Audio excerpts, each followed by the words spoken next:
Dave Daly right here on the Muskegon Channel. I am Andy O'Reilly. Dave Cackley's over there doing his little strip tease on a Wednesday. How about that? I'll go. I'm telling you, I'm going to go one more button down. There you go. That's machismo. You're welcome. You're welcome, ladies Look at and that. gentlemen. Oh, man. Right. You know what? Something like that, I'm this close to jumping the fence. I'm not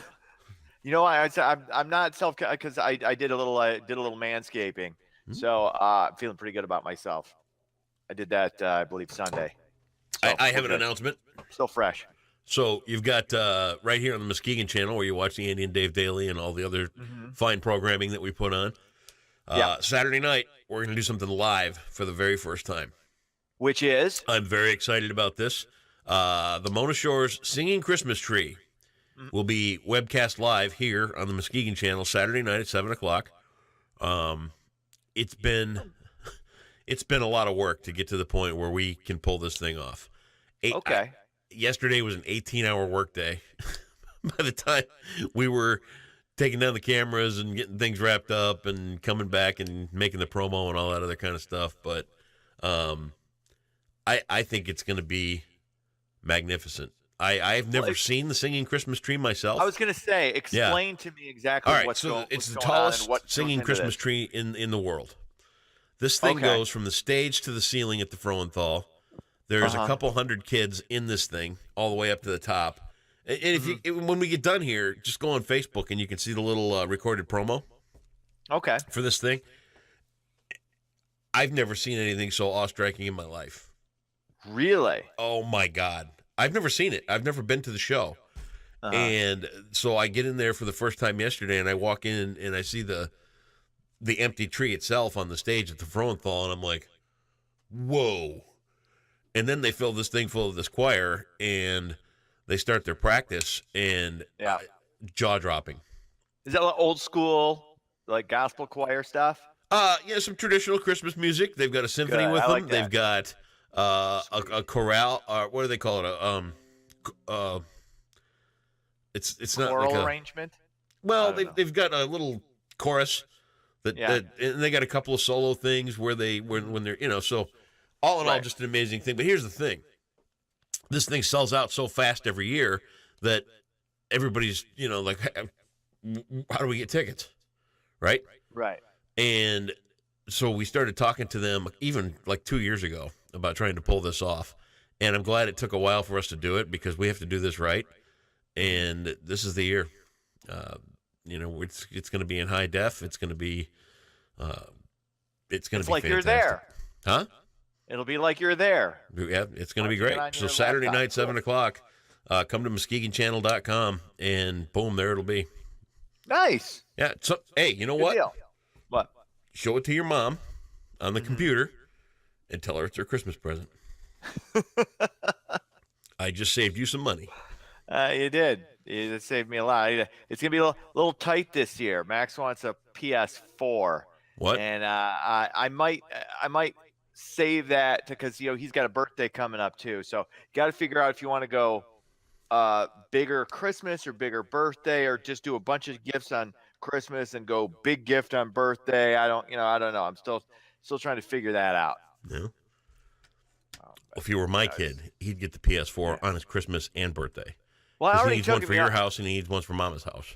I don't know what more he wants from me. I took him to a surprise. I gave him a nice big surprise after picking him up from school. I said, "Hey, we got an appointment." I couldn't even drop his friend Micah off because usually I'll take his friend home too because he lives fairly close to the school and kid's kind of lazy and doesn't want to walk. So I'm like, and he's a nice kid, so I usually take him home. But I was like, dude, I'm sorry, man, I can't take him. I got Max and I are late for an appointment. And Max thought it was like some surprise dentist appointment, so he was kind of bummed out about that. And then I going to the movie theater and he gets all excited. I said, "You know what we're going to see?" He said, "Creed 2." And I said, "Yes." So I took him to see Creed 2 and it was great. It was a typical Rocky formulaic, you know what's going to happen. But you took your kid to see somebody beating each other up? Yeah, it was great. He loved it. Dave. Hey, I'm raising a boy into a man. That's not proper parenting, my friend. No, that's absolutely what you do. I'm sorry, we don't condone violence here on the Andy and Dave Daily. I absolutely condone it. That game don't play here, my friend. Hey, it's us against the Ruskies, man. No. That's what we do. We show. We go old school. We go Cold War. Parenting fail. Nope, absolutely. Sit in the corner. That's a dad being a dad there, man. None of this frilly. If you were a dad being a dad, you know what you do? You do like my dad did. Sensitive. You'd take him to see Burt Reynolds and Stick. Well, we may, maybe we'll rent Stroker's Ace or something. Get that, get that. Do some news or something, would you? All right, let's get into it. Tuesday was the deadliest day of the year for U.S. soldiers serving in Afghanistan. 3 servicemen were killed. 3 others were injured after their vehicle was struck by an IED. I'm sorry. I know these deaths are absolutely tragic. It is terrible and everything, but 3 deaths, the deadliest of 2018. I mean, that's a slow Saturday night in the south side of Chicago. I mean, when you're talking about death. So it's bad, but I mean, I think I would say it's actually things are looking okay if that's the deadliest. Yeah, but still, get out of there. Still, let them have each other. Enough. I'm so sick of being it. We don't have honestly, any answers. We were both born about 1970. What were you, 71? 72. Think of a time between then and now where we haven't been in some stupid war. Yeah, and that's what you got to do when you're the superpower. Yeah, but I mean, you cannot be a military superpower. That's fine, but then you got to accept what comes along with that. All right, and I don't think we want to accept what comes along with not being a superpower because somebody else is going to step in if we don't do it. Somebody else is. I'm not saying we need to be engaged in a bunch of this stuff. I think because look at Canada. They're getting picked on all the time. You're really comparing Canada. You know why Canada doesn't have a military? Because we have one. Okay, they don't need it. They're America North. All right, dude. They don't need it. You get what I'm saying. We have it. And we've had this conversation 100 times. We haven't. I'm tired of being the world cop. It's just we are. Ugh. We have to be. And I'm not, like I said, I agree with you. We don't need to be in as many. And Afghanistan might be something we want to stick out of. But the idea that we don't need to get involved in any entanglements, well, that's garbage because we have to. Because we are a superpower and we need to behave like it.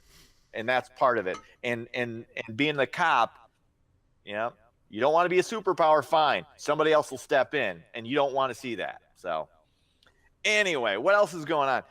Sad news out of the animated world. Creator of SpongeBob SquarePants has died. Steven Hillenburg passed away Tuesday from Lou Gehrig's disease at the age of 57. SpongeBob debuted on that Nickelodeon back in 1999. Very sad. I was never a big SpongeBob fan. Oh, I was. I like SpongeBob. It annoys the hell. Max still loves it. Annoys the hell out of me. But the guy, made his footprint in that world. You got to give him credit. And that's a bad. And Lou Gehrig's disease. That is tough. Yeah. That is absolutely horrible, but he made his mark and good for him. Another thing that came out yesterday, Stan Lee, for some reason, they did an autopsy, found out he died of congestive heart failure. No, he was 95. Well, he died. The cause of death, he was 95. Well, yeah, that but was I the mean, cause of death. You might want to know. 95. Jesus, really? But back to SpongeBob. You know what I always liked about SpongeBob? It was one of those 2-level cartoons where it was funny for kids, but then they threw enough in there for the grown-ups that you could go, oh, yeah, that's kind of funny, too. I will say this, though. The voicing in SpongeBob tends to get a little much. It's grating. Yeah. But overall, I never minded SpongeBob.